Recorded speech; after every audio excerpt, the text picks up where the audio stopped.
Kembali lagi di Cahaya Hati Indonesia dan Masya Allah tema kita benar-benar menggelitik nih ya. Kita akan membahas tentang romantis boleh asal tidak dipamerkan. Oke, ini apa ya menjadi pelajaran buat kita semua nih. Insya Allah kita hari ini dapat pegangan dari guru-guru kita. Dan mohon kesediaannya guruku Kiai Haji Syarif Rahmat. Ini memang kadang-kadang untuk memberikan pengertian hal ini bukan hal yang mudah, terutama kepada istri kita ya. Begitu juga kepada teman-teman kita, nggak boleh gitu loh, nggak apa-apa kan sama bini sendiri, kayak gitu kadang-kadang. Sama suami sendiri, dia bilang gitu kan. Nah sementara romantis yang berlebihan dipamerkan ini akan mengundang syahwat orang lain atau seperti apa? Mohon ilmunya guru. Wa kana idza ghadibat zawjatuhu wada'a yadahu 'ala katfiha qala Allahumma ighfir laha dhanbaha wa athib ghaidha qalbiha wa 'idha minal fitan. Rasulullah itu apabila istrinya marah. Ini saya potong dulu hadisnya. Untuk melihat seseorang itu sayang atau tidak dengan istrinya, lihat pada saat istrinya sudah tua, jelek dan marah. Lihat, jika ungkapannya masih ada kata sayang, maka suami itu benar sayang. Karena umumnya di antara kita menyebut kata sayang itu kalau memang masih cantik, masih muda, dan lagi senyum. Saya kira kalau perempuan cantik, muda, senyum, enggak usah yang lain. Saat Ali juga pasti mau kan. Saya kira kru juga senang lihat yang kayak gitu. Ini sudah tua, jelek, manyun.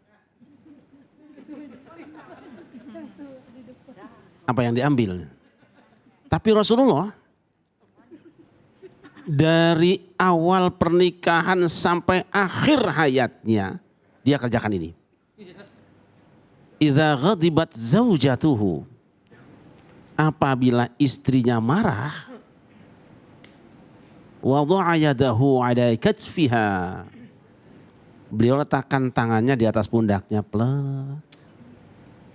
Selesai belum? Maka lalu beliau berdoa, Allahumma ighfir laha dhanbaha. Ya Allah, ampuni dosa kekasihku ini. Wa adhhib ghaidha qalbiha. Hilangkanlah luka hatinya. Wa a'idha minal fitan. Dan selamatkan ia dari berbagai fitnah dunia. Jangan amin sebab ini bukan doa suamimu. Saya kira sama dengan suami kita. Rasul masih mesra ketika istrinya marah. Bagaimana saat tidak marah?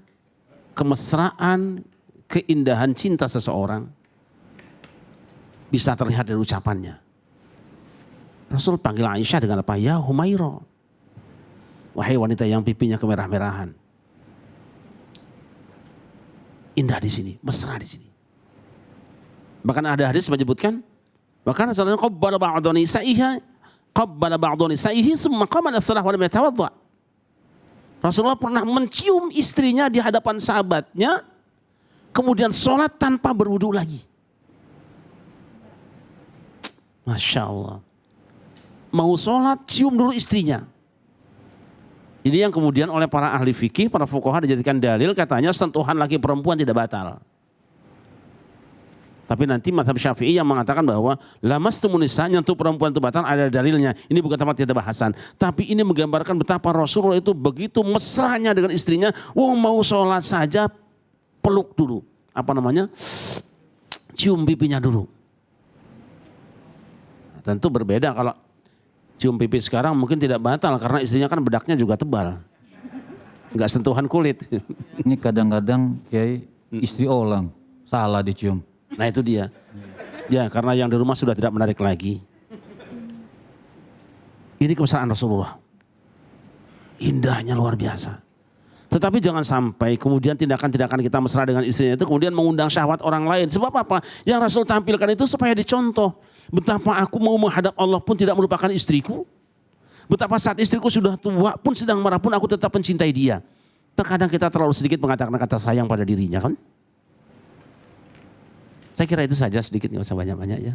Hanya saya ingin mengatakan dari ungkapan yang indah, dari tutur kata yang indah, dari gerakan kecil yang indah, seorang istri bisa bahagia. Dari nyanyian saja bisa bahagia. Baik, Masya Allah, terima kasih Kiai Bib. Ini kalau zaman sekarang ini kan zamannya sosmed ya. Nah, kadang-kadang gimana ya, gak pengen sih memperlihatkan keromantisan kita sama istri. Cuman kadang-kadang ditanya, ente udah punya istri belum sih, kok kagak pernah kelihatan istrinya kan gitu kan. Nah terus ada juga yang bilang, kamu kok sama orang lain mau sama aku enggak gitu. Nah padahal kita tujuannya ingin memuliakan istri kita. Mungkin ada masukan buat kita, Bib. Bismillahirrahmanirrahim. Izin Pak Kiai, Masya Allah. Artinya ini zaman buat anak-anak milenial. Wah, sedikit mewakilkan anak-anak milenial. Artinya Masya Allah, boleh atau tidak memamerkan kemesraan, kemesraan di depan publik. Tadi Masya Allah sudah disampaikan sama Pak Kiai, Nabi contoh itu betul sangat seperti beliau katakan untuk ibadah kepada Allah Subhanahu wa taala. Kadang-kadang pamer ini subhanallah hanya untuk dapat like misalnya. Kan di sosmed ini kan, oh kalau like-nya terbanyak gitu kan. Juga membohongin publik terkadang. Mesra depan orang, di rumah berantem terus. Nah ini yang tidak boleh. Artinya memamerkan sesuatu yang bisa tergolong ria. Oh lihat saya ini mesra. Apakah butuh seperti itu? Sangat tidak butuh. Salah satu contoh misalnya. Telepon saja, perempuan itu kan aurat. Perempuan ini aurat. Maka kalau suami yang sayang dengan istrinya, dia jaga istrinya supaya tidak dipandang oleh orang lain. Dan dinikmati kecantikannya, kemesraannya oleh orang lain. Kan seperti itu. Itu baru namakan ar-rijal qawwamuna 'ala nisa. Itu baru dikatakan laki-laki itu pemimpin daripada kaum Hawa. Kullukum ra'in wa kullukum mas'ulun an ra'iyatihi. Sudah jelas Nabi SAW beliau katakan kullukum ra'in. Setiap kalian itu dimintakan, kalian ini pemimpin, diminta pertanggungjawaban dari Allah Subhanahu wa taala. Dari siapa yang kalian pimpin? Oh, kita yang kecil sajalah, pimpinan rumah tangga. Kita di dalam rumah tangga, kalau pengen rumah tangga kita sakinah mawaddah warahmah, contohnya siapa? Ya contohnya keluarga Rasul SAW, contoh yang terbesar. Nabi enggak memamerkan yang berlebih-lebihan, tadi Masya Allah sudah sampaikan Pak Kiai, untuk menimbulkan syahwat orang, tidak. Nah ini masalahnya kita pamerkan keluarga kita untuk bahkan menimbulkan syahwat orang, maka itu hukumnya haram, tidak diperbolehkan. Kita dituntut oleh Allah Subhanahu wa taala, dan seorang suami harus punya cemburu, namanya ghirah ya. Artinya seorang suami yang tidak punya cemburu dikatakan Nabi dayuth. Suami yang tidak cemburu, kenikmatan, kecantikan istrinya dinikmati oleh orang lain, namanya dayuth kalau dia tidak cemburu.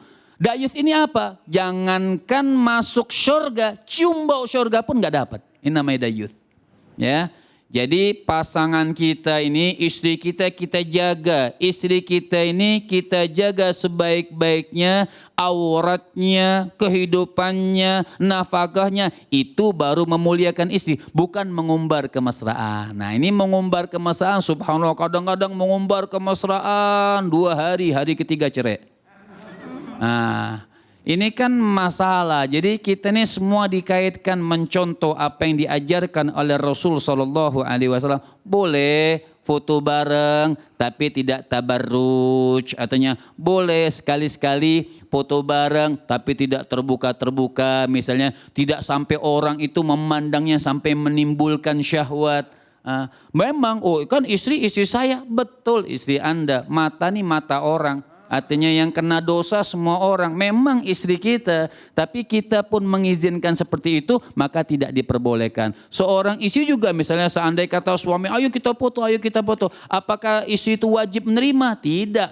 La ta'atal makhluk li ma'siyatil khaliq. Enggak boleh taat kepada makhluk untuk maksiat kepada Allah Subhanahu wa taala, sekalipun itu suami kita. Sekalipun itu ibu kita, sekalipun itu ayah kita, untuk mengajak kita bermaksiat kepada Allah Subhanahu wa taala, apakah kita wajib taat? kita tidak boleh taat kepada mereka. Nah ini artinya ini yang harus kita dasari di dalam kehidupan kita. Ini yang harus kita tanamkan dalam rumah tangga. Jadi rumah tangga ini Masya Allah. Makanya ada kalau Imam Ghazali itu ada adab seorang istri terhadap suami, adab seorang suami terhadap istri. Bukan juga dituntut harus istri saja yang beradab dengan suami, tidak juga. Suami juga punya adab terhadap istri. Nah termasuk punya adab terhadap istri, tidak mengumbar-ngumbar auratnya istri atau kemesraan yang memang tidak harus. Misalnya wallah jalan dari, ya boleh-boleh aja sih, misalnya jalan olahraga apa pagi-pagi tuh, ya pegangan, Masya Allah kayak ada lem yang gak lepas-lepas. Ada ciuman bibir juga, sampai tidak orang senyum-senyum sendiri, ya boleh-boleh aja. Tapi apakah harus seperti itu juga? Kan tidak. Kemesraan yang paling baik, kemesraan yang paling bagus, kemesraan yang paling hebat itu di dalam rumah. Jadi saya ulang lagi nih, arti kemesraan yang paling bagus, paling baik, paling hebat dan dipandang oleh Allah Subhanahu wa taala itu kemesraan di dalam rumah, bukan di luar rumah. Walaupun memang mereka bisa mengatakan, oh saya di luar rumah, di dalam rumah juga mesra, bagus. Tapi apakah harus dipertontonkan di depan publik? Iya. Kan tidak harus ditontonkan di depan publik. Jadi Masya Allah ini bagus nih kita sedikit tema ini kita bahas supaya buat diri kita, keluarga kita, jangan juga nanti kadang-kadang subhanallah begini. Boleh disebutnya Pak Kiai apa sih orang yang suka komentar apa namanya? Iya apa? Netizen, ya. Netizen ini kadang-kadang macam-macam subhanallah. Entah apa disengaja atau tidak disengaja atau ada ilmu atau tidak ilmu. Kadang-kadang emang Ustadz itu Tuhan bikin sah atau tidak sah haram. Ustadz dibilang Tuhan. Masya Allah. Ini kan kita punya aturan agama. Kita ini punya aturan agama. Nggak bisa. Makanya Sayyidina Imam Al-Habib Abdullah bin Husain bin Tahir. Beliau mengatakan. Fal khair kulluhu fil ittiba. Wasyar kulluhu fil ibtida. Makanya Sayyidina Imam Al-Habib Abdullah bin Husain bin Tahir, beliau mengatakan orang pengen sukses. Kan kalau orang ditanya, suami istri ditanya, wa aslaha balahum, Allah Subhanahu wa taala mengatakan wa aslaha balahum, rumah tangganya itu akan dibenarkan. Tapi rumah tangga yang seperti apa? Caranya fal khair kulluhu fil ittiba. Semua orang pasti kalau tanya pengen masuk surga. Tapi tata caranya bagaimana pengen sukses dunia dan akhirat? Ittiba li Sayyidina Muhammad. Wajib dia ikutin tata cara anjuran yang dianjurkan, yang dicontohkan baginda Nabi besar Muhammad sallallahu alaihi wasallam. Bu? Ya. Paham? Alhamdulillah. Masya Allah tuh udah jelas banget ilmu yang didapatkan oleh guru-guru kita ya. Sehingga akhirnya kita lebih bijaksana lagi di dalam berromantis-romantisan ya. Boleh satu kata? Boleh, boleh. Bagaimana aku akan bermimpi seorang bidadari sedangkan kecantikan ada pada seorang istri. Aku tidak pernah berhayal surga karena kebahagiaan sudah ada di keluarga. Masya Allah. Quotes of the day nih pastinya. Nah baik jamaahku yang dimuliakan Allah Subhanahu wa taala, jangan kemana-mana, sesaat lagi kita akan membahas pertanyaan-pertanyaan yang sudah masuk melalui media sosial kita. Tetap bersama kami di Cahaya Hati Indonesia.